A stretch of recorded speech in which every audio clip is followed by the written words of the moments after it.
حضرت ابو ہریرہ رضی اللہ تعالی عنہ سے روایت ہے کہ ایک شخص نے رسول اکرم صلی اللہ علیہ وآلہ وسلم سے عرض کیا کہ مجھے کچھ وصیت فرمائیے۔ آپ صلی اللہ علیہ وآلہ وسلم نے ارشاد فرمایا، غصہ مت کیا کرو۔ اس شخص نے پھر اپنی وہی درخواست کئی بار دہرائی کہ حضرت مجھے اور وصیت فرمائیے۔ آپ صلی اللہ علیہ وآلہ وسلم نے ہر دفعہ یہی فرمایا کہ غصہ مت کیا کرو۔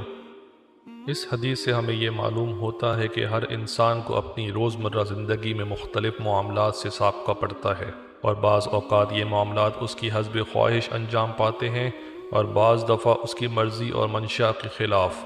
ایسے موقع پر انسان کو غصہ آتا ہے اور اس پر ایک کیفیت طاری ہو جاتی ہے۔ اب اگر ایسے وقت میں انسان اپنے نفس پر قابو پا سکے تو وہ یقیناً قابل تعریف ہے کہ اس نے اپنے نفس کو زیر کر لیا۔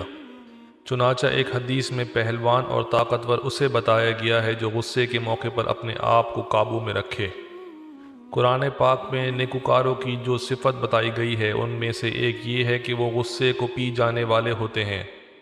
اللہ رب العزت سورہ آل عمران میں فرماتے ہیں، جو آسودگی اور تنگی میں اپنا مال خدا کی راہ میں خرچ کرتے ہیں اور غصے کو روکتے اور لوگوں کے قصور معاف کرتے ہیں، اور اللہ نیکوکاروں کو دوست رکھتا ہے۔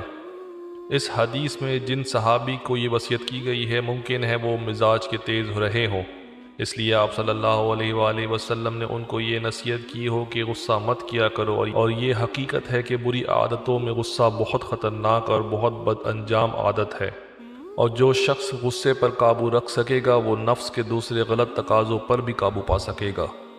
مختلف حدیثوں میں غصہ فرغ کرنے کی مختلف تجاویز بھی ملتی ہیں، لہٰذا ایک حدیث میں ہے کہ جس شخص کو غصہ آئے اسے چاہیے کہ وضو کر لے، اور ایک اور روایت میں ہے کہ ایسا شخص خاموشی اختیار کر لے۔ ایک روایت میں یوں بھی آتا ہے کہ ایسا شخص اگر کھڑا ہوا ہو تو بیٹھ جائے، اور اگر پھر بھی غصہ باقی رہے تو لیٹ جائے۔ اللہ تعالی ہم سب کو اس عادت سے بچائے، آمین بجاہ النبی الامین وصلی اللہ تعالی علی محمد صلی اللہ علیہ وسلم۔